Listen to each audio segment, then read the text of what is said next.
Israel ও ইরানের চলমান উত্তেজনার মধ্যে মঙ্গলবার মধ্যরাতে যুদ্ধবিরতির ঘোষণা দিয়েছেন যুক্তরাষ্ট্রের প্রেসিডেন্ট ডোনাল্ড ট্রাম্প। তবে ট্রাম্পের এই ঘোষণাকে সম্পূর্ণ মিথ্যা বলে প্রত্যাখ্যান করেছে ইরানি বার্তা সংস্থা ফার্স নিউজ। ইসলামিক বিপ্লবী গার্ড IRGC সংশ্লিষ্ট এই বার্তা সংস্থা জানিয়েছে, তারা বিশ্বস্ত সূত্র থেকে জানতে পেরেছে এখন পর্যন্ত ইরান কোনো আনুষ্ঠানিক বা অনানুষ্ঠানিক যুদ্ধবিরতির প্রস্তাব পায়নি।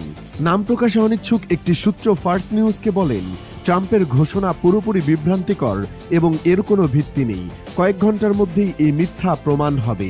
তিনি আরও দাবি করেন, কাতারের মার্কিন ঘাঁটিতে ইরানের হামলার পর আন্তর্জাতিক মনোযোগ সরাতেই এই ভুয়া যুদ্ধবিরতির নাটক সাজানো হয়েছে।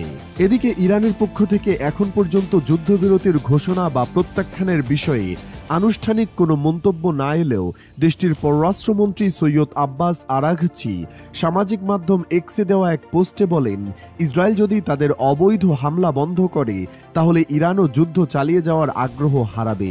তিনি মঙ্গলবার ভোর 4টা পর্যন্ত ইসরায়েলকে সময় বেঁধে দিয়েছিলেন হামলা বন্ধের জন্য, তবে সেই সময়সীমা ইতিমধ্যে অতিক্রম হয়েছে। আরাঘচি জোর দিয়ে বলেন, ইরান যুদ্ধ শুরু করেছে ইসরায়েল, এখনও কোনো যুদ্ধবিরতির সিদ্ধান্ত হয়নি।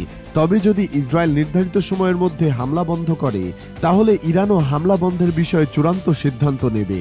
এরই মধ্যে ইরাক জুড়ে একাধিক সামরিক ঘাঁটিতে হামলার খবর পাওয়া গেছে। আল জাজিরা ও আল সুমারিয়া টিভির প্রতিবেদনে বলা হয়, ধিকার প্রদেশে ইমাম আলী সামরিক ঘাঁটির রাডার সিস্টেম লক্ষ্য করে হামলা চালানো হয়। বালাদ ও তাজি সামরিক ঘাঁটিতেও হামলার খবর পাওয়া গেছে। এসব ঘাঁটি ইরাকের গুরুত্বপূর্ণ সামরিক স্থাপনাগুলোর মধ্যে পড়ে। ইরানের তাসনিম নিউজ জানায়, বালাদ ঘাঁটির ভেতরে দুটি বড় বিস্ফোরণের শব্দ শোনা গেছে। বাগদাদ আন্তর্জাতিক বিমানবন্দরের কাছে অবস্থিত ভিক্টরি বেস কমপ্লেক্সেও ড্রোন হামলার ঘটনা ঘটেছে বলে দাবি করেছে একটি সূত্র। এই ঘাঁটিগুলোতে আগে মার্কিন সেনারা অবস্থান করত। ইরাকি সরকারি বার্তা সংস্থা INA জানায়, তাজি ঘাঁটিতে অজ্ঞাত একটি ড্রোন হামলা হয়েছে, যদিও এখন পর্যন্ত কোনো হতাহত বা ক্ষয়ক্ষতির খবর পাওয়া যায়নি। স্বতন্ত্র অনুসন্ধানমূলক সংবাদ মাধ্যম দ্য ড্রপ সাইট এই হামলার একটি ভিডিও প্রকাশ করেছে।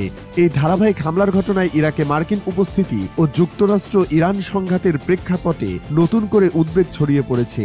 তবে এখন পর্যন্ত কোনো পক্ষ এসব হামলার দায় স্বীকার করেনি।